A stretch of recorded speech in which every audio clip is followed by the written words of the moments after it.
of the Emily Dickinson Museum's 2024 Phosphorescence Poetry Reading Series. Now in its fourth year, this series brings you some of the most exciting contemporary poets we know, who all have caught the spark of Emily Dickinson's own phosphorescent light. We're so excited about this year's lineup, and we especially would like to thank the nearly 140 submitters who responded to our call for proposals to read this year. Such a wonderful group. We're deeply honored that you see us, the Emily Dickinson Museum, as a home for poetry, and we look forward to working with you, if not this year, then in the future. My name is Jane Wald, and I'm the Jane and Robert Kiter family executive director at the Emily Dickinson Museum. And before I introduce tonight's poets, I have just a few Zoom housekeeping words for you. First, we do encourage you to use the chat feature in your Zoom app to share your own affirmations and words of encouragement for our poets tonight. They won't see your comments until after the program, but we'll be sure to share this record of our time together. Second, tonight's readings will be followed by a Q&A, and I'll be looking for all of your questions in the typed Q&A feature so that I can pose them to tonight's poets. You'll find the Q&A feature in your Zoom toolbar, and you can place questions there at any time during tonight's program. And now with those two tips, it's now my great pleasure to introduce tonight's poets. First, Richard Michaelson. His poetry collections include Sleeping as Fast as I Can, More Money Than God, Battles and Lullabies, Tap Dancing for the Relatives, and two limited edition fine press collaborations with artist Leonard Baskin's Gehenna Press. Michaelson wrote the libretto for the off-Broadway music theater piece Dear Edvard, and his many children's books have been named among the 10 best books of the year by the New York Times, Publishers Weekly, and the New Yorker, and among the 12 best books of the decade by Amazon.com. Rich has received a National Jewish Book Award and 2 Sidney Taylor Gold Medals from the Association of Jewish Libraries. He's received 2 Massachusetts Cultural Council fellowships, and his work was chosen to highlight the literary culture and history of Massachusetts at the 2018 Library of Congress National Book Festival. In 2019, Michaelson became the 6th recipient of the Samuel Minot Jones Award for Literary Achievement.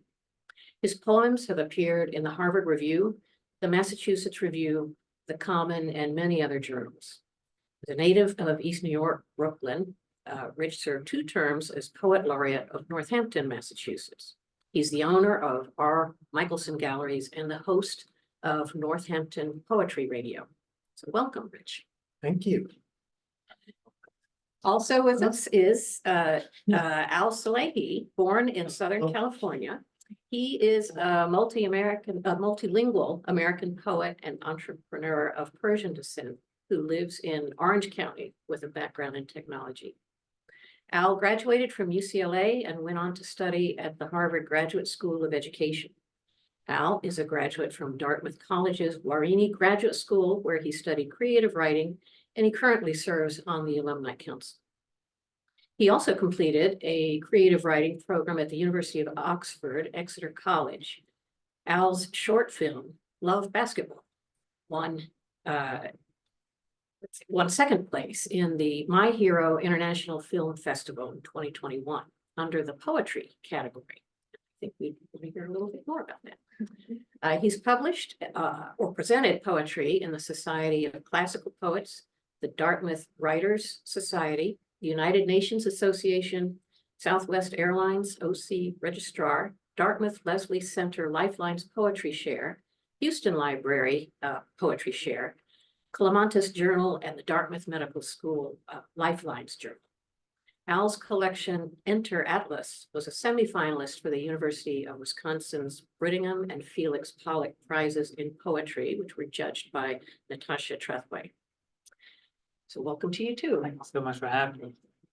And our third poet was born in Brooklyn, New York, and raised in a Jewish American family, Ivy Schweitzer. who's lived in Vermont for many years and taught courses in American literature and women and gender studies at Dartmouth College.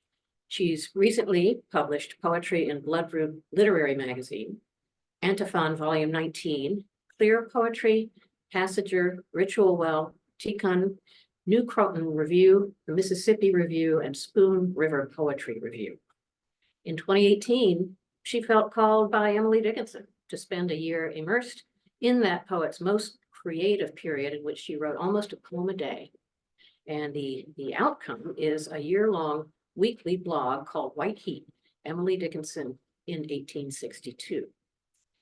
Just this past February, she and Al published their co-written book of poetry titled Within Flesh, in conversation with ourselves and Emily Dickinson.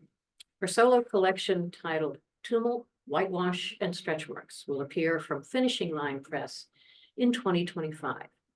So with these introductions, I'm going to turn it over to Rich. Okay.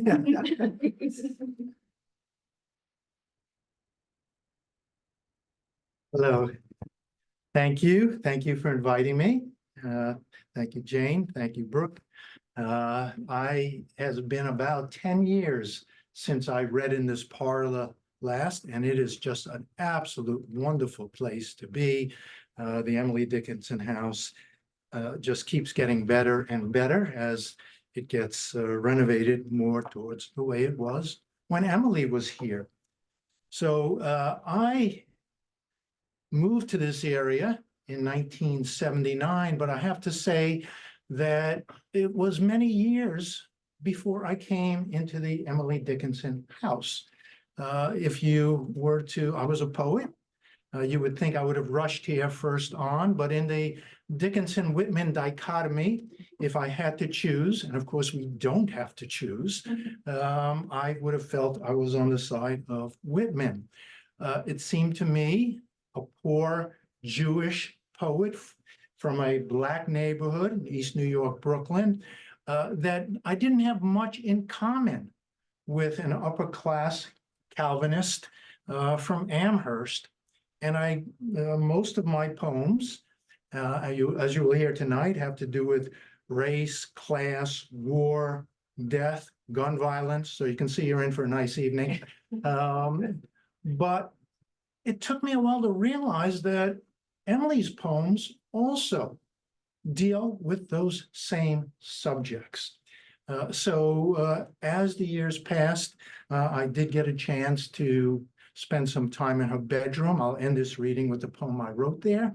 But I'll start with a villanelle that maybe talks a little bit about why I thought we had less in common. And as the night goes on, I think you'll hear from Ivy and Al some of Dickinson's, well, maybe a Dickinson you hadn't known before that deals with a lot of the same issues. So Neighborhood Villanelle, I'm assuming most people listening in here know what a villanelle is. If you don't, you probably know Dylan Thomas's Do Not Go Gentle Into That Good Night. It is 3 lines. The last lines repeat in each other stanza, and I repeat various lines. You'll get the hang of it as we go on. This is Neighborhood Villanelle. In this neighborhood, you'd better learn to fight, my father says. Real schooling's from hard knocks. Books won't save your life. He knows I'd rather write and read. I don't talk back. His love is no birthright. Instead, I bluff, act tough. He teaches me to box. In this neighborhood, you'd better learn to fight, he says, or you'll be prey. Better tough Israelite than studious black hat, defenseless orthodox. Books won't save your life. I know you'd rather write. Next day was Hanukkah, the festival of lights. Hey, Jew boy, some kids jeered as if I wore earlocks. I was no Maccabee, bluff called, I could not fight. I came to battered, bruised, but had no appetite for bloodshed or revenge. Instead, I walked for blocks, prayed, books would save my life. I swore someday I'd write these lines, and now I have. We never kissed goodnight, yet every poem I wrote, he saved. The paradox? A bullet stopped his life. Lead plug he could not fight. I escaped the neighborhood with every word I write. So I do write a bunch about gun violence. My dad was a victim of such. I have spent my life fighting for sensible gun control. Unfortunately, it is a battle I seem to be sorely losing, but there's nothing we can do but keep up the fight. This next poem is called Angels with Guns Guarding the Gates of Heaven. And I'll tell you ahead of time that if I were to walk out the front door of the Emily Dickinson house and walk down Main Street for a few blocks, I will end up at the Jewish community of Amherst, where I am, the synagogue that I attend. And it is Emily's old church. We still pray in the same room that Emily did. The stained glass windows in our synagogue all say donated by the Dickinson family. It's a beautiful place. And later, during Alan Ivy's presentation, I will get a chance to read the poem, My Life Had Stood a Loaded Gun, which Emily wrote. And that comes into this poem. Angels with guns guarding the gates of heaven. The angel staying the dagger-raised arm of Abraham was one of the good guys. But studying again Isaac's binding, painted after Rembrandt, aged 29, suffered his firstborn son's death, I find no weapon hidden beneath the wings of God's blue-cloaked go-between. And what to make of Jacob wrestling hand-to-hand combat with his better nature? Faith was all they had in common. Even Reuben's Lucifer-led rebels in their fallen orgy of luscious flesh had only their foolish Flemish selves to censure. So when the president's election committee dubbed as angels those who had lost loved ones to violence by illegal South American refugees, I wondered which side of the border wall between heaven and hell was left to climb. I was in La Paz, Bolivia, when I came upon the master of Calamarca's Archangel Aciel with rifle, which I learned from the Department of Tourism spawned a convention of gun-toting deities throughout the Andes. Christ's army protecting the faithful.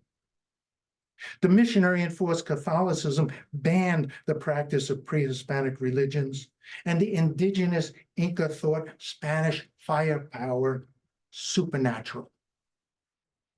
My grandmother didn't live to see her youngest son, my father, murdered in a Brooklyn gutter by a fifth-generation drug-addicted, unemployed house painter whose ancestors were dragged here like devils in chains. If there were armed guards inside the temple, the president said after his white nationalist supporter slaughtered 11 in Pittsburgh, they would have been able to stop him. Today, I enter the unlocked door of my Amherst synagogue, once the church where Emily Dickinson also attempted to pray. The light pours through the sanctuary's stained glass windows, and squinting, I see shadows positing a loaded gun in the poet's hand. We are all Father Abraham, and also Isaac the son, she explains. And I confess how once I too believed that a guardian angel walked before each of us, unarmed and chanting, "Make way for the image of the Lord." So I'm going to read While You're Still Fresh The longest poem I'm going to read tonight, and then we'll have some short ones after that as I close down. This is a sestina. Again, for those who are not familiar, 6 stanzas. The end word of each line in each 6 stanzas of 6 lines. The end word of each line is repeated in a certain order in the following stanzas. The final 3 lines combine all 6 end words into the middle and the end of the lines. We are going to send you a quiz after this reading, so you're gonna have to pay attention. This is called Vermin. I did write this poem prior to the use of the word not that long ago by our former, and if I may say so, my opinions, not the opinions of the host thing, hopefully never again, President. This is called Vermin. I will tell you, because I get asked often, that yes, everything in this poem is actually true. Vermin. It was essential, Einstein stated, that he bring his violin to Bertafanta's salon on Prague's Old Town Square.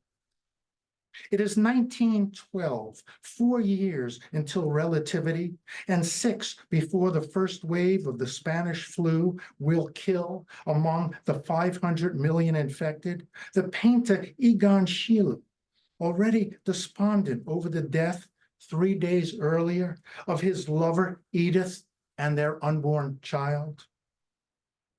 Painting his pregnant lover the day before her death, he could already hear the viola and mournful bassoon of Mozart's Requiem Mass. Ready now to sketch himself dying, he gazes into the small square of his shaving mirror and recalls how he first entered the Vienna Academy of Fine Arts at age 16, even before his initial shave. No younger student accepted before or since. He died never to know he'd won that spot over the 17-year-old Adolf Hitler, who'd later loathed degenerate art and physicist Jews, moving to Berlin to pursue politics, aborting both brush and pen. The square root of time, displacing millennia of atoms, is music already usurping Einstein's brain. As nodding to Max Brod, he readies his violin under his chin. The pianist, who already has 4 of his 83 books penned to literary acclaim, looks squarely into the eyes of his closest friend, Franz Kafka. Brod loves his quiet companion's unpublished scribblings, which violate all of fiction's conventions. He had offered Franz absinthe for courage before inviting him to Berta's if he'd recite the story about a transformation into vermin. Yet, rising to read to his fellow Jews, even Kafka cannot conceive of violence so extreme that each present will be dubbed a cockroach. For now, though, let's leave these imaginative culture lovers in paradise and in a Kafkian absurdity of E equals MC squared time travel to British Columbia, where we'll reappear squarely inside a brothel owned by Bavarian-born Friedrich Trump. Theoretically viable, we can locate the villain who, full of self-love, emigrated at 16 to avoid the military draft. He has already planned his move to Queens, where he'll die 5 months before Sheila of the same deadly flu, his atoms still infecting us via his grandson's love of Hitlerian speech. Even Kafka cannot square anti-alien taunts with Melania's Einstein visa violations. I pray thee, Lord, a fevered Mozart pleads, forgive us, forget us, we are done for. All right, so I'm going to move to some happier topics like COVID and the plague. So this is a sonnet. I'm assuming I'm not going to have to go there. You all know sonnets. This is called Bless You, and it starts with a little epigraph. Since sneezing was the first sign of falling ill with the plague, Pope Gregory ordered prayer for divine intervention. And that, in fact, is why we all say, bless you, or Gesundheit, after someone sneezes. It's because of the Black Plague. Gesundheit, Great Aunt Frida calls out. Each sneeze, another occasion for my soul to abandon my body.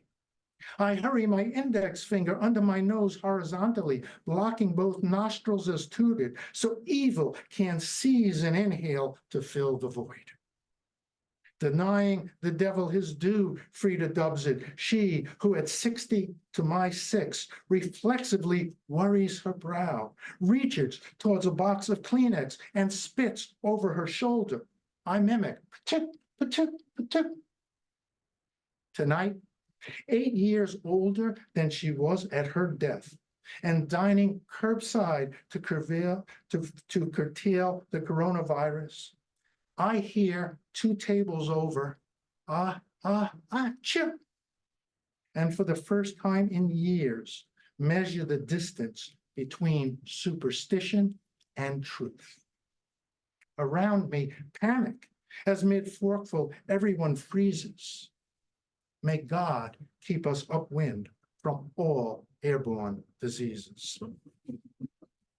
And I'm going to end with 2 shorter poems. This I just added to my reading. It's called White Privilege. And again, later I'm going to have the honor of reading a poem by Emily how does that start? White. Mine by the right of the white election. Mine by the right of the white election. So you see, we're coming together. And also, Emily loved nature. And I do as well. And sometimes I, or God in this poem, lets me know that I'm spending too much time on and not seeing the beauty of the world around. White privilege. This, by the way, is rhymed couplets. Hiking the Joshua Tree trails, all thought at first deserts me. Newspaper politics, past due taxes, poetry. What favored luxury allows this? Here is the hidden path where brothers Bill and Jim formed the McHenry gang, rustling stolen cattle from Arizona and herding them to California for rebranding before trading out east. Even their pastor praised upstanding, good-hearted boys, unencumbered until civilization encroached. Now my mind marches to today's Atlantic coast. Its tiki torches, nooses, hoods, the internet of cities burning with a passion that survived the doused fires. Jews will not replace us, echoes off the Black Rock Canyon walls of this Mojave ecosystem. You'll never escape America's merciless history of isms, God whispers, as we sit among the wildflowers near the oasis of Mara. I give you paradise, but all you ever write about is race or sex or class. Look around you for once at all I have offered. The Skull Rock, the Cottonwood Springs. What greater suffering denies the view from Key's Crest or my easy loop at Barker's Dam? Once, on a faraway mountain, didn't I trick your father Abraham toward, tangled in the thicket, my most privileged white ram? And I'm going to end with a short poem, sonnet sized.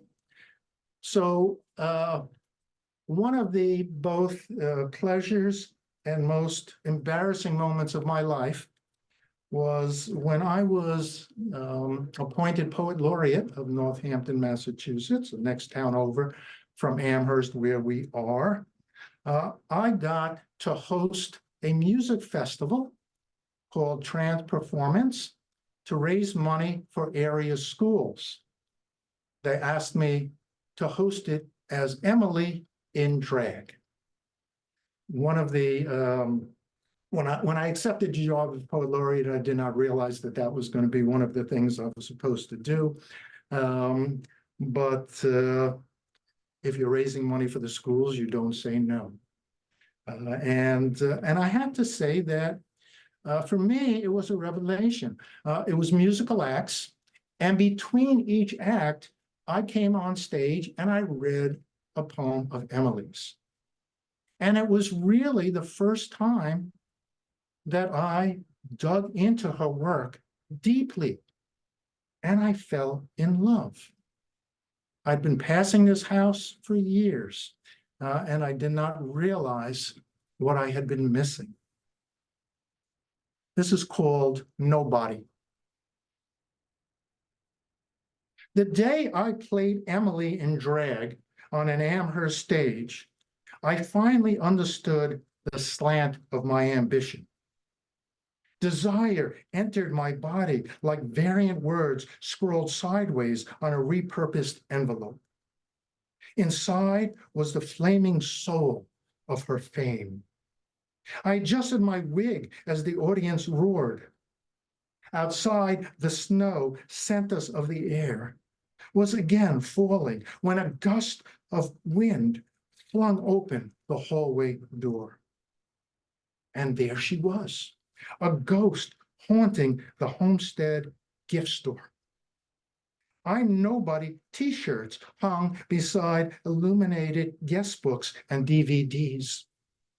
I tried to tell her that 233 biographies were available on Amazon, but she'd already turned toward the stairwell, disregarding the nameless crowd and my unconvincing and juvenile humor. Love me, she mouthed. She shared no other words. So I echoed, love me, even as I climbed to her refurbished bedroom and stared out the window at those feathered two seraphim, hope and despair. Thank you.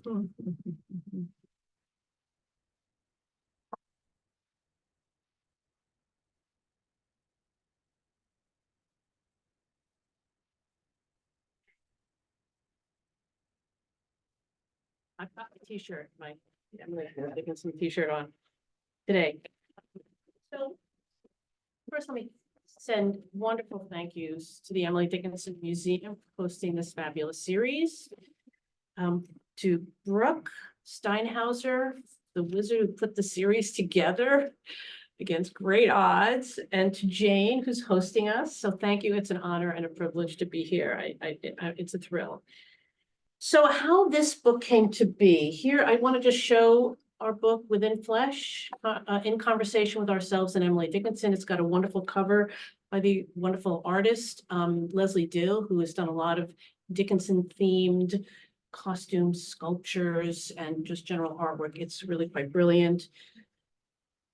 So how this book came about, Al Salehi, my co-writer, came to me in the summer of 2020, and he was studying at the Guarini Graduate School for a degree in a master's of liberal studies. And he said, I want to study poetry. And I said, that's great, but it has to be about Emily Dickinson because that's the person I'm obsessed with right now, and I don't really have time to do anything else. And he said, okay, it's 2020. I am interested in working on her poetry that she wrote during the Civil War around issues of race, captivity, freedom, injustice, oppression, all those topics that were relevant to what was happening in 2020 when we saw the murder of George Floyd and so much other horrible things happening on our streets. So I said, fine, we made up a syllabus. After 2 weeks, Al came in with a manuscript of 60 poems that he had written in response to Dickinson, inspired by her. This is very unusual, but that's really Al in a nutshell.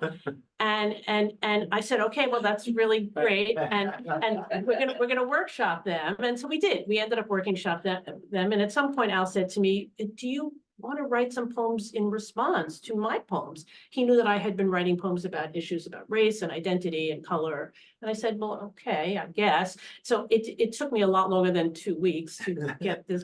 But the end result was we had then over 100 poems. This collection within Flesh represents half of our output in conversation with Dickinson. And the second batch of poems, we're going to rewrite and reconfigure to focus on the conflict in Israel and Gaza, because it's just what we're all thinking about these days. And that will probably be in conversation with the poet Rumi, who is a medieval Persian poet. So that's how the book came to be. It's very unique, and Al's going to tell us how we organized the book. That's right. Anyway, hi everyone. My name is Al. Pleasure to be here. Thank you, Rich. Thank you, Ivy, for the opportunity. We're co-authors here, but she'll always be my professor. In Farsi, we have an expression we say "Zegah bare tagur danish beju," which means from the crib to the grave, seek knowledge. And I'm honored to be among so many scholars of knowledge here today, and to just be a small ant crawling around the home of the great Emily Dickinson. Our book is called Within Flesh. Each section title is essentially inspired by a passage from one of Emily Dickinson's poems. The actual poems themselves have an epigraph that is dedicated to Emily's poems. My poems appear on the left, Ivy's on the right, and we're in conversation with Emily from different points and perspectives in time regarding a particular topic. Those topics are modern topics. A lot of them have to do with the Black Lives Matter movement. One of the theories that we were kind of kicking around is that perhaps the Civil War, which Emily Dickinson's life passed through, may have actually been the very first ever Black Lives Matter movement here in America. So it was something that we essentially tried to needle through, and thought we believe it was a successful presentation. We were actually #1 on Amazon for about 6 weeks. So that's a feather in our cap. So from that point on, we put this collection together, and one final note is that we're going to be reading these poems, and the very talented Rich here will be reading Emily Dickinson and her poems, so we're very thankful for that. In my regular clothes. Right. Oh, right. I was hoping there'd be a wardrobe Right, change. right. You never know. Maybe in the next Run reading. upstairs and get that white. And then also finally, just a lot of the poems in the collection are small poems. Those are an invention of mine called the senku, which merges the time-honored Japanese traditions of the senryu and the haiku together, that deal with the human condition in the form of a poetic argument. So there we have. So we want to start out the reading with reading the epigraphs to the whole collection, not written by Dickinson, which epitomize the kind of cross-cultural and cross-temporal conversations that we're striving to have and to encourage in our readers. So Al, please read the first epigraph. All right. So the first epigraph is actually from Sadi Shirazi, a Persian poet. And it's from a very famous poem that he wrote called Bani Adam. I'll read it first in Farsi, and then I tried to translate it myself into English to really give a good literal translation to what this famous poet is saying. And also, P.S., this particular poem is inscribed on the Great Wall of the United Nations on a Persian tapestry to promote unity among peoples and nations. So with that, this is بنی آدم. بنی آدم اعضای یک پیکرند که در آفرینش ز یک گوهرند.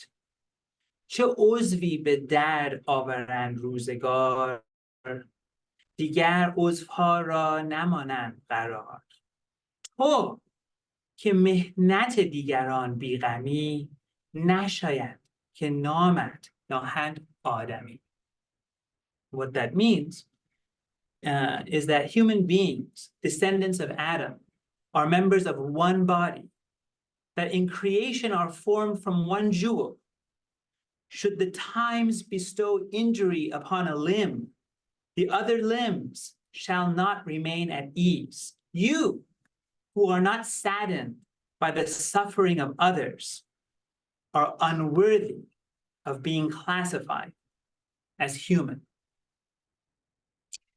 And the next epigraph is an excerpt from The Ritual of Breath is the Right to Resist, which is an original opera that premiered at the Hopkins Center for the Arts at Dartmouth College in September 2022, with the libretto by the wonderful poet and colleague Viby Francis. We are breathing into this moment with you in mind. We claim your breath and ours, and we will never stop. We will never stop taking up each other's breath, lifting from the body the spirit that made you brave, the spirit that makes us so much more than they could know. Those who would silence you would if they could, but they cannot. The last word is ours.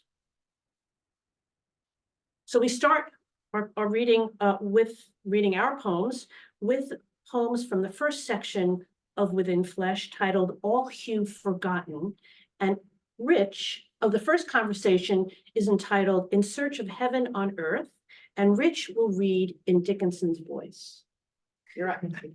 We'll read Dickinson's poems in my voice, and this is the first one. Which is best, heaven or only heaven to come? With that old codicil of doubt, I cannot help esteem the bird within the hand superior to the one the bush may yield me, or may not, too late to choose again. Researchers have found that at birth, we see our world in black and white, and yet a whispered dream echoes the promise of a palace where colors unseen escape your imagination to unpack through a prism and unfiltered through a kaleidoscope. Here, where peace flows from your breath to my pulse, I pray that you, God, are a dreamer too. Goddess, palatial dreamer, braiding breathy threads of every color, condition, and character.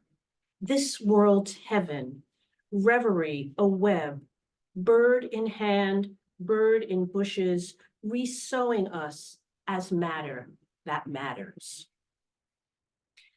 And the next conversation is realizing the multichromatic rainbow. We shall find the cube of the rainbow. Of that, there is no doubt. But the arc of a lover's conjecture eludes the finding out. Human babies and dogs see dichromatically, certain colors only as divided parts of a particular shade. Might we someday grow to recognize every hue, tolerating, then celebrating the full spectrum of our rainbow? Instead of drowning storm, God granted the rainbow rising from the muddy flood, gracing the ark's prow. And in the midst of kneeling despair, King tendered the moral arc, its circuit long and tortuous, but he promised, curved towards justice. And the next conversation is matters of red. Under the light, yet under the grass and the dirt, under the beetle's cellar, under the clover's root, further than arm could stretch, were it giant long, further than sunshine could, were the day year long. Over the light, yet over the arc of the bird, further than guess can gallop, further than riddle ride, over the comet's chimney, over the cubit's head. Oh, for a disk to the distance between ourselves and the dead. Colored by melanin, but brimming with blood, our shades shouldn't matter, since we're made from dust and filled with water. That's the heart of our matter. And this poem that I wrote in response to Dickinson's poem is the title poem of the collection, and it echoes the very cadence of the Dickinson poem that Rich just read. Within flesh, yet within the blood that boils, within arteries and art, within the bomber's mind. Closer than your breeze in morning, released from sleep, closer than skin scented with almonds. Without I know what you are, without needing to know, without touch I cannot, without we dance before. Closer than strangers in transit, closer than mystery bone. Oh, for a fingertip spark, leaping the distance between we and everyone. The next conversation is Pillars of Salt. Color, caste, denomination, these are time's affair. Death's diviner classifying does not know they are. As in sleep, all hue forgotten, tenants put behind. Death's large democratic fingers rub away the brand. If Circassian, he is careless. If he put away chrysalis of blonde or umber, equal butterfly, they emerge from his obscuring what death knows so well. Our minuter intuitions deem implausible. Regardless of white collar or blue collar, entrepreneur or day laborer, sultan of the land or serf of the turf, we all rebrand as salt of the earth. Salt of the earth, salt of our tears. Some people breathe free, others are pared down. Death may be democratic, but life is not.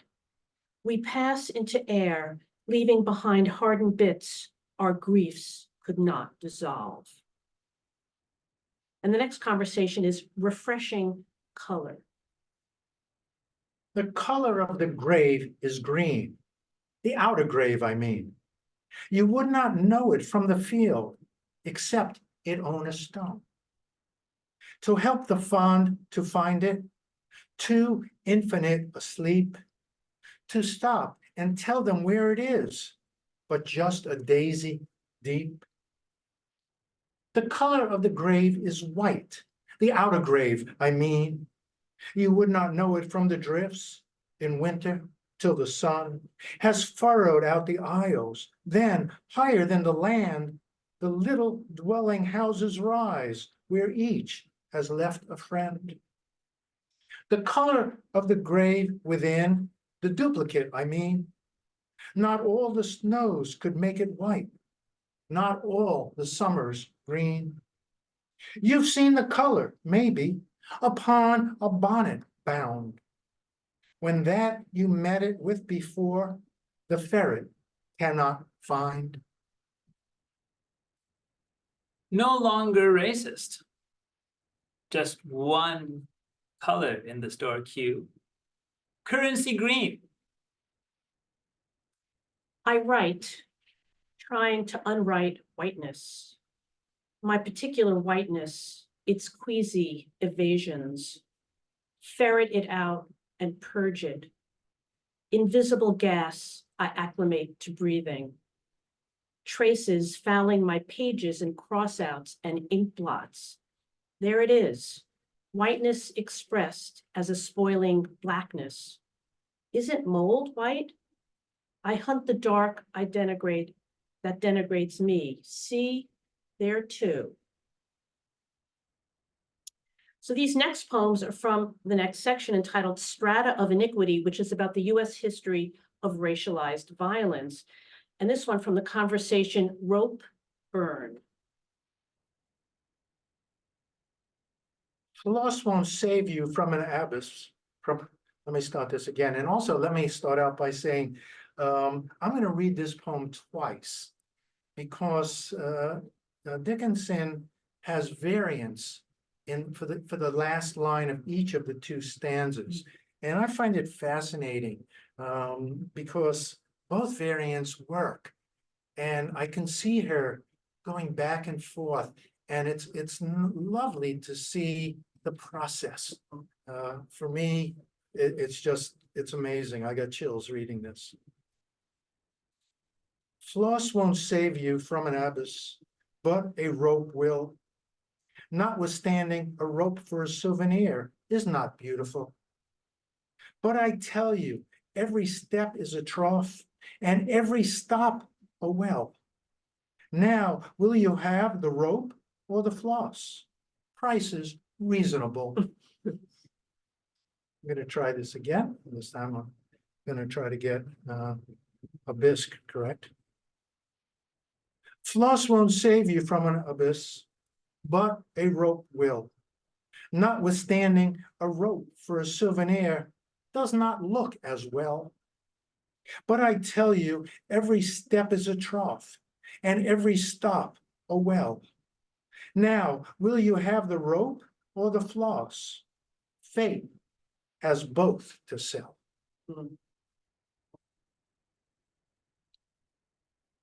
Pigmented strands of DNA intertwined, then interlaced on rope, forced by the white hand to dangle and unravel itself from a tree. Can I claim descent from you? Imagine you into my ancestry. Braid our genes in word ropes of DNA. Dignity now abounds. Ground me in what gave you strength, made the way we make God, not the other way around. And another from this section titled Unhallowed Ground. Struck was I, nor yet by lightning. Lightning lets away power to perceive his process with vitality. Maimed was I, yet not by venture, stone of stolid boy, nor a sportsman's peradventure, who mine enemy? Robbed was I, intact to bandit, all my mansion torn, sun withdrawn to recognition, furthest shining dawn. Yet was not the foe of any, not the smallest bird, in the nearest orchid dwelling, be of me afraid. Most I love the cause that slew me, often as I die. Its beloved recognition holds a sun on me. Best at setting, as is nature's, neither witnessed rise, till the infinite aurora in the other's eyes. Do so-called white nationalists become in practice antichrist? They turn a blind mind to the Middle Eastern home ground of the prophets, ignoring Jesus was a Jewish Palestinian refugee, rejecting his dark complexion and his quest for love and unity, hiding behind white hoods while setting burning crosses on neighbors' lawns, may be less blistering than wearing them as pendants around their necks. Every October, a witch appears on my neighbor's lawn. requisite broomstick and cauldron, green face lumpy with warts, requisite pointy black hat, rendering age ghastly or comical, wisdom a toothless smirk, serving a dark lord, deserving darkness, a costume choice, a Broadway show, a meme.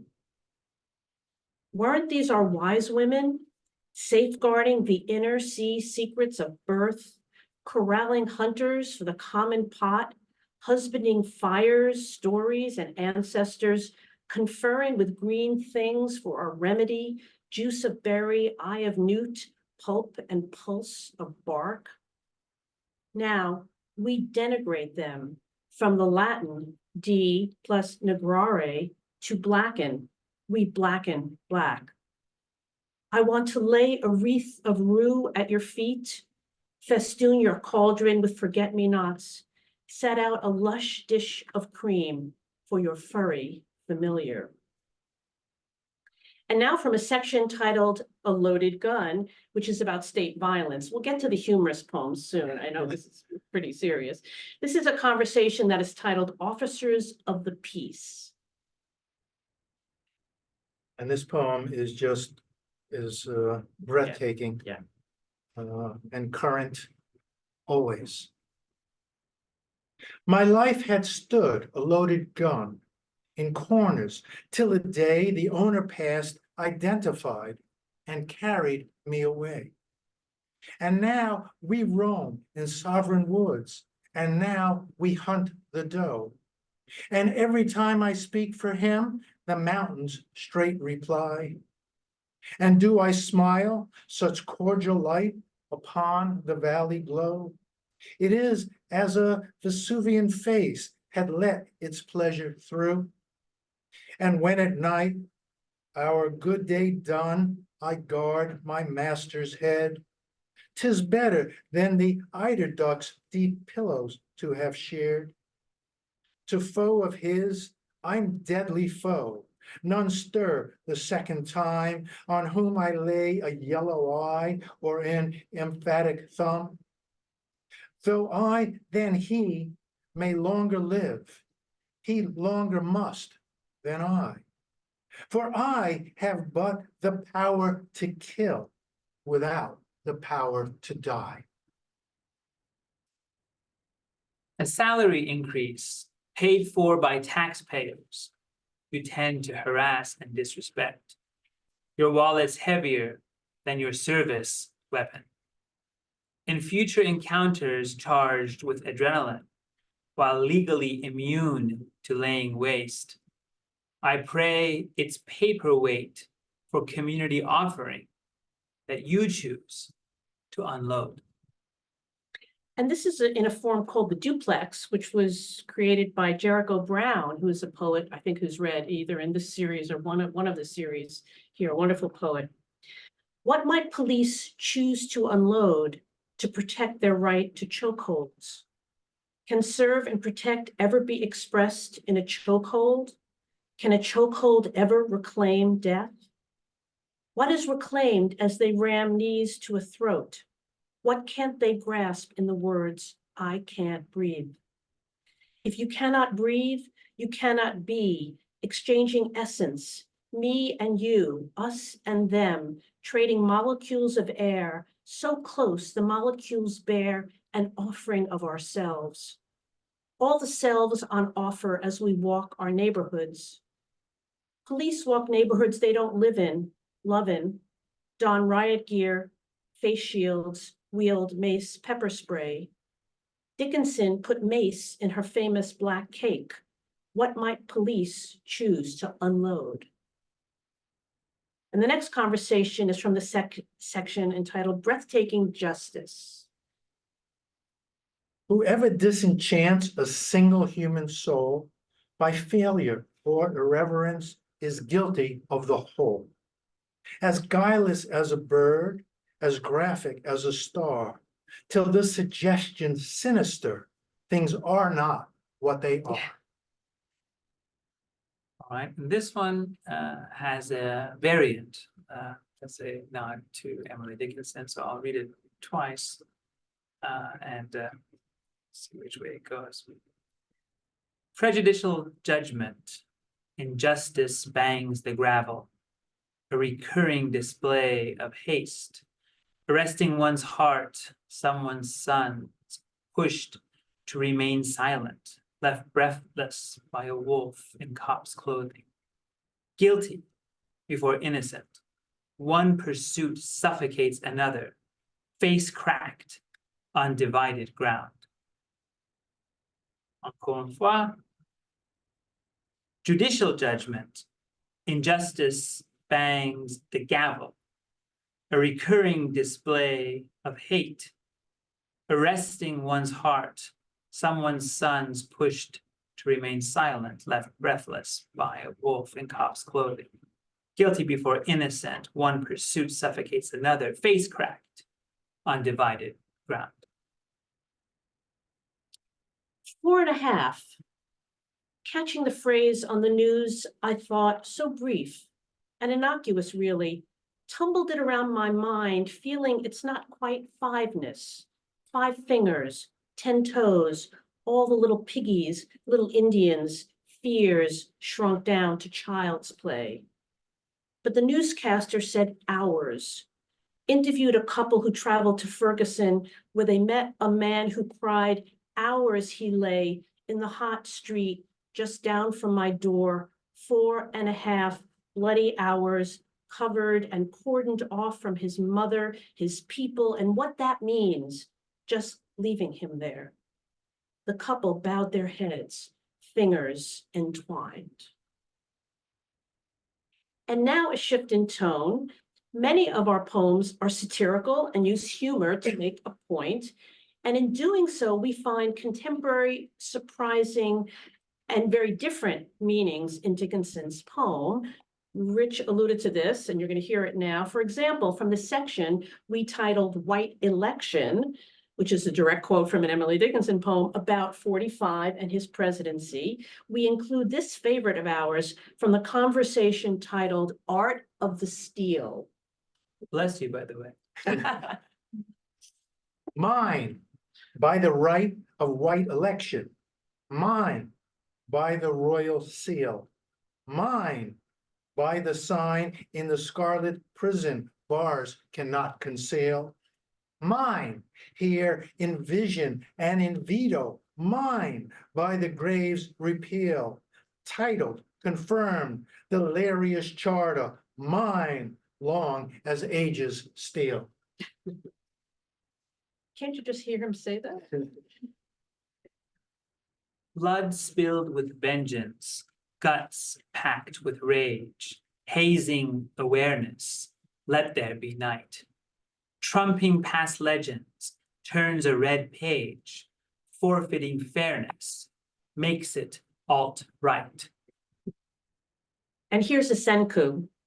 Stealing can be alt-right if enough accept, but quicksand sucks all down. And from the last section, If Vital Light, a conversation called Dreaming Their Names. The poets light but lamps, themselves go out.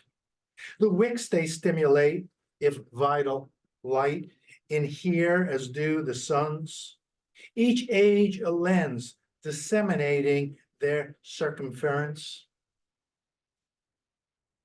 And then so soon their candle had expired. In the end, there was nothing left but mere ounces of melted wax and legends of a wick, which when lit by nature's flames, blazed into being and shone into every corner of an ever expanding space. And this poem that I'm going to read has actually 2 sets of variants. So I'll read it twice. What is the circumference of a life? Like a candle, flare and douse, but names, part breath, part prayer, measure who we are. Deathless as long as syllables burst from the braided wick of voices raised together, we call on our gods in extremity, ignite these names, the unanointed. and then the variant. What is the circumference of a life? Like a candle flame, oops, wait. Like a candle flame and douse, but names, part breath, part prayer, measure who we are. Indestructible or persistent as long as syllables burst from the braided wick of voices raised together. We call on our gods in extremity, ignite these names, the unappointed or unexpected. And our last conversation, which is also the last poem in the collection, a united / state, which begins with a poem that has become a source of solace for many. So we're on to the greatest hits now. You can all recite with me from home. Yeah, I think we can do this together. Hope is the thing with feathers that perches in the soul and sings the tune without the words and never stops at all. And sweetest in the gale is heard, and sore must be the storm that could abash the little bird that kept so many warm. I've heard it in the chillest land and on the strangest sea, yet never in extremity it asked a crumb of me. Love shall always be light and light, but hate is heavy, bright with spite.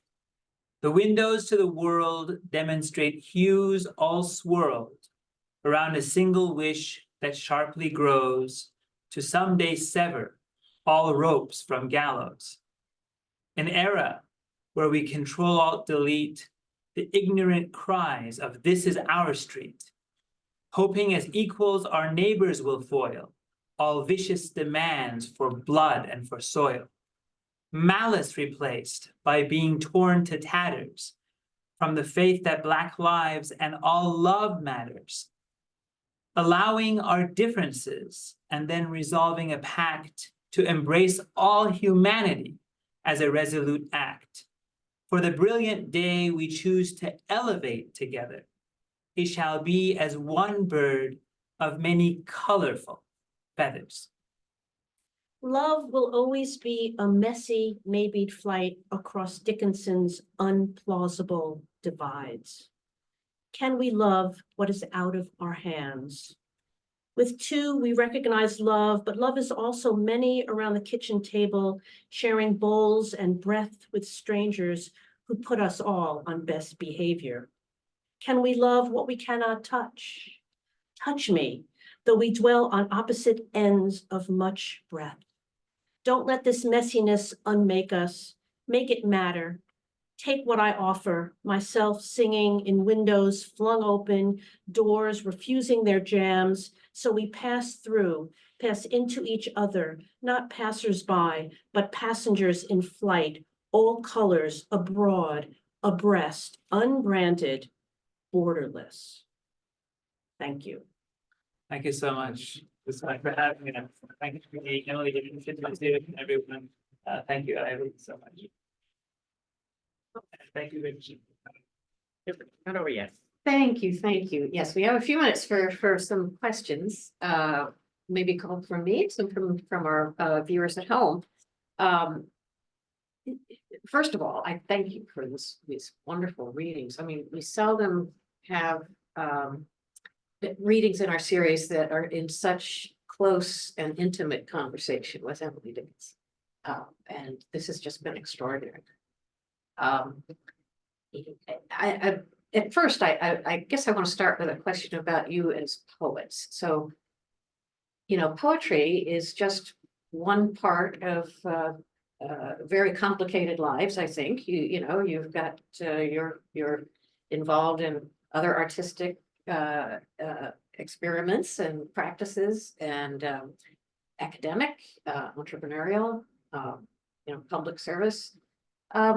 So where does poetry fit in such a busy world and life for each of you?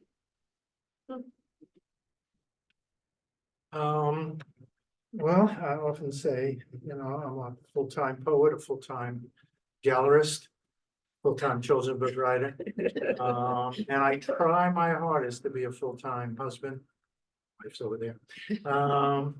And father. But I think for me, poetry is of all my artistic endeavors, the closest to my heart. Certainly, it sells the least, and takes the most time, but it's where I find the greatest release and comfort within myself. Even though I often write about difficult subjects, people will often say to me, how can you write about, things you write about? And doesn't that, keep things alive? How do you let that go? And in fact, the only time that I'm not thinking, say, about the difficulties of life, my father's murder, my mother's, I didn't read the poems about her dementia and death, is when I'm actually writing those poems. Because then it becomes, then I'm focused. One of the reasons I write often these days in form is it becomes a formal experiment. And when I'm writing about the difficult subjects are the only time that they're not worrying me, because I just want the poem to work. That's paramount. That's more important than anything. So in sense, it is where I find my release and my calmness, is when I'm writing these poems of difficulty. Extraordinary. Yeah, I agree with that, because I also write about difficult things that are painful, that make me cringe, make other people cringe. And I was a scholar of poetry for most of my life, and now in retirement, I have really dedicated myself to writing poetry, though I always wrote, but I didn't write in a kind of, I don't know, a sustained way. And what I can say is that if you're open to it, the poems come. The muse, if you invite the muse in, the muse you're lucky. If you're lucky, the muse will visit you, and it's ineluctable. I find that I have to respond to that. And so that writing poetry, it's just something that I kind of have to do. And even if it were not published or I wasn't reading it to anybody, I think I would still write it. It's wonderful to hear you say, if you're open to it, it will come. I think there may be hope for maybe hope for me someday. But Al, how about you? So I'm not sure if I call myself a poet. I think, look at what I appreciate. I always think of it as the way that someone goes about first learning a second language. So you have an initial lens, which is your first language that you think about. You think, okay, I'm just going to translate this word for word from this perspective onward to then impact meaning. And then if in fact, I believe one is a poet, you don't ever really choose to be one. It's just a mindset, and it is the primary lens at which you initially interpret all data, regardless of whether it's business or family. It's not really your choice. It's the first thing, and then everything else from that point forward is interpreted in a different language. That makes me think, Al, of many of your pieces, at least to my ear, began with a kind of objectivity. You use the word data, for example, almost a scientific tone that then shifts once you are toward the middle or end of the piece, which is kind of a device that Dickinson herself uses. And so this is, can you say more about the lens through it? I mean, do you think about stating a situation in a poem and then expanding it or exploring it? I think that initially it's always a feeling that kind of shifts you into this a moment where everything stands still. And you're like, wow, there's something, and I'm positive these two phenomenal poets know exactly what I'm feeling. It's a pause, and you start to imagine and you feel, and then from that point forward, you might believe there's something more to it. So there's that first draft that you just write, and it's visceral and it's from the gut. It's messy, it doesn't make sense, it's unbalanced, it's ridiculous, it's politically incorrect, it should never be seen by anyone, but there's something there. And so then you just keep working at it so it becomes a little more civilized, and eventually becomes timeless, kind of like the opportunity you've given, at least us today. I think in this moment with this video, we are a slice from a CT scan. And we're just stabilized in time. So thank you for giving us that opportunity. Our absolute pleasure. Thank you, thank you. I want to go back just a second to Rich, what both you and Ivy remarked about the act of writing poetry is the place where you work through the difficult subjects. All of this work together has sounded to me like a sort of a desperate cry to repair the world. But you're doing that individually within yourself when you're writing. Have I got that right? That's right. And in fact, we did have a section in the beginning called Repairing the World, or that was like an introduction or something like That's that. right, It that's kind of right. disappeared in the revision. That's right. But we had a whole little introduction about maybe it's even there must be a footnote in here. There is, yes. About repairing, in both in the Jewish tradition, tikkun olam, and then in the Muslim tradition, there is a reparative, right? A reparative urge. Anyway, yes, preparing the broken world. So you got it, that we really meant that to be a theme that was kind of underlying everything. Yeah, well, it certainly comes out and in your work as well, Rich. And Well, I think I'm trying to repair myself. I don't know that I'm trying to repair the world. Although, again, when I'm writing poetry, all as I have are the words, and I don't know where they're going to take me. I don't have any, it's not like I'm starting with a subject and I'm writing. When I'm writing my children's books, I very much want to affect the world, and I know what I want to say, and then I say it within the boundaries of what I know. I know where it's going to end when I'm writing for children. I have no idea where it's going to end or what it's going to teach me about myself or what I even want to say when I'm writing for adults or my poetry, which I'm writing for myself. So I kind of follow that. I mean, I think that I don't know how much poetry saves the world. I mean, it's nice. I think the most important thing is we have to be the best people we can be, no matter what we're doing. I go back to years ago when my wife, who's sitting across the room here, during the New Orleans, what was it? Well, you went down, Jennifer went down to help people rebuild their houses, and she was actually Katrina. She was actually drywalling and doing things to help people directly.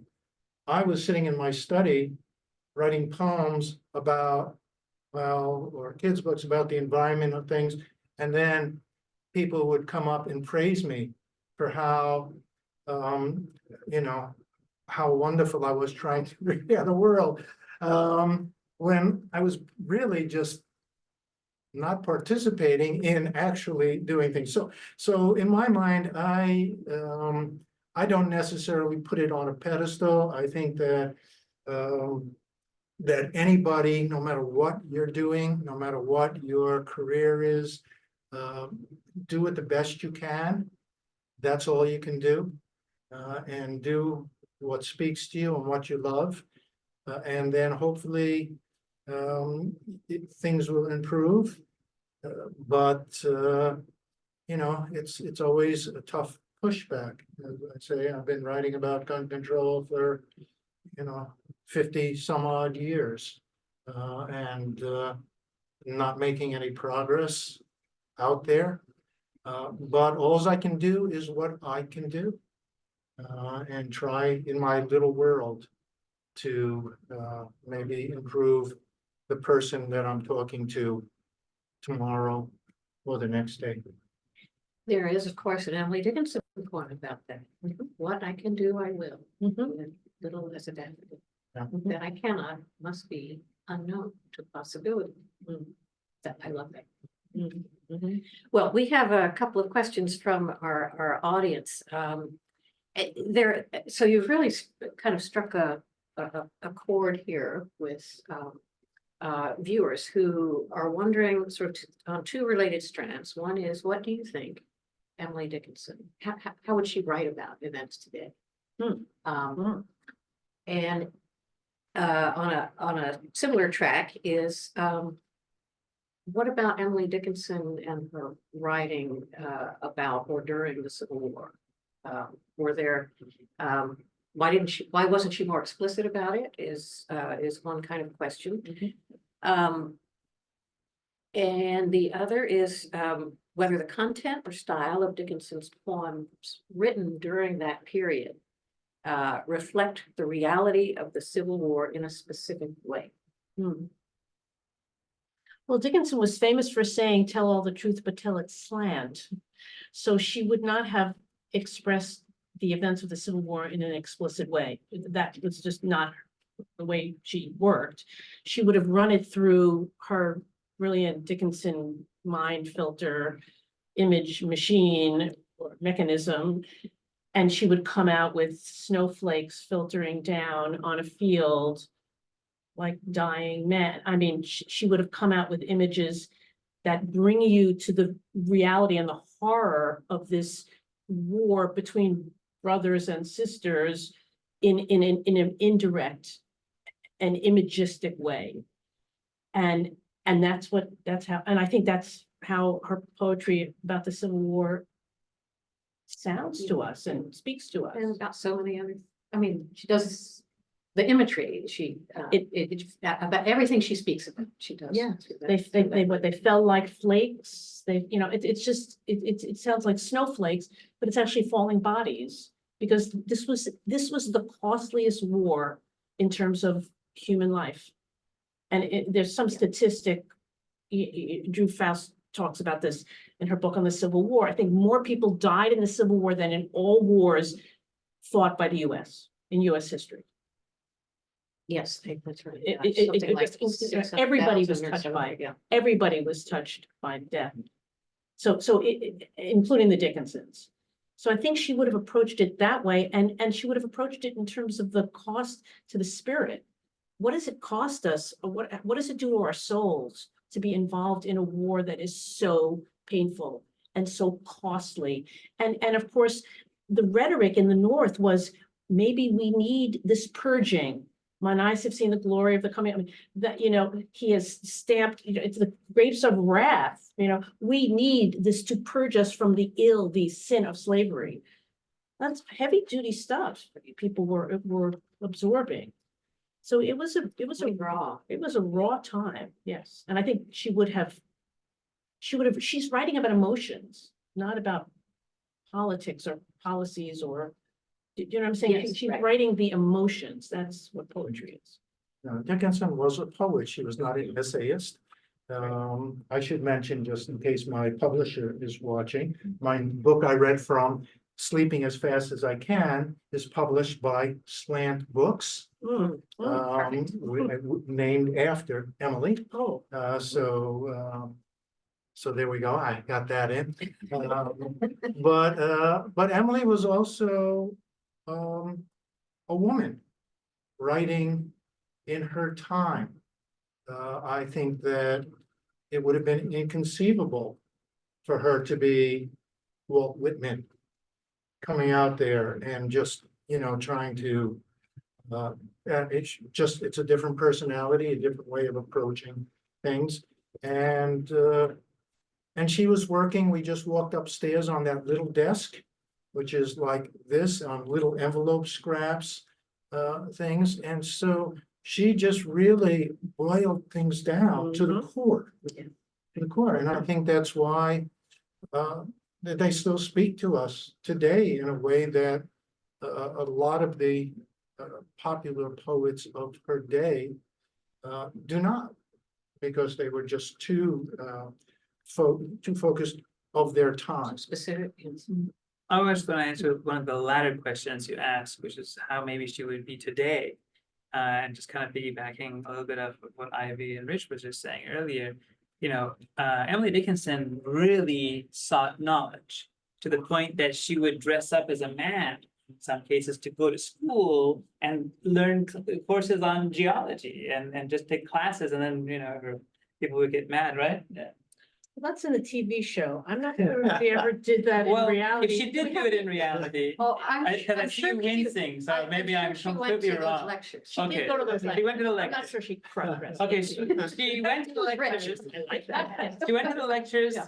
and in a predominantly in an era where education was frowned upon for women. So Absolutely. the essence of that means that she's, and from what I take from it, is she's pushing these boundaries to learn more. Mhm. And then from what she learns, we see little tidbits about it in her poems. And I just feel like if she was here today, where information is just all around you, it's being pushed into you, whether you like it or not, it would certainly impact the vastness of the depth and the breadth of where she would go. And I think she has tremendous potential, especially in the fields of astronomy and also geology. So I would have loved to have seen her poetry and the impact from that additional information now, and terraforming. Yeah. Nations are actually creating islands to expand space and affect their water right privileges. So I think that would be great. I do see an opportunity, not in a creative standpoint, but in a dialogue standpoint, where certainly very soon, whether we like it or not, there's enough data sets, especially by what you guys are doing here in this museum, that will certainly fuel an AI generative tool where you'll actually be able to, regardless of You where can you answer that question. yeah, regardless of whether you think it's good or bad, it's going to occur. It's going to happen, and the quality will get better with Right. time. And eventually, because of the work you're doing, whether you like it or not, the data sets will inform a very educated and perhaps modern dialogue with Emily Dickinson, which is what Ivy and I Yeah, were actually that's trying what to you're do in the doing. book. Yeah, Yeah. well, when AI first popped up, and people were thinking about AI and poetry, my husband tried to run an Emily Dickinson Mhm, poem through. His conclusion, he told me, and this is a quote: "Poetry is safe." Yeah, no, I. For now. For now, yeah. Yes, yes. Well, we've got a raft of questions, but I'm afraid we'll have to bring our program to a close now. This has just been a tremendous Oh, thank you. And benefit to the if you museum. forward us the questions Right. from people, we're happy to answer individually. Exactly, yes. To Thank you. folks one by one. Thank you. And I will tell you that I do know, without a doubt, who Emily would be voting for in the next election. She valued truth, inner truth and core. Mhm. We'll leave it at that. You think it's a current candidate? Huh? Yeah. Well, this has been a tremendous way to launch Thank our you so much. 2024, thank you, Phosphorescence Poetry Series, and we want to thank our poets, Richard you. Michaelson, Ivy Schweitzer. Thank you. Absolutely. Thank you for having us. Thank you, everyone who tuned in. We appreciate your being there, even though we can't see you. And we hope you'll all go online to learn more about the poets and to read their work, find their work. And while you're there, head to the Emily Dickinson Museum's website to see the rest of the series lineup. We'll be streaming these events live every third Thursday of the month through October, and we hope you'll join us again and again. Now, if you'd like to support these free programs, please consider making a donation to the museum. Again, just go straight to the website to do that. We can't do these without your support, so we really appreciate your participation. So to our poets and to all of you, thank you and good night. Thank you.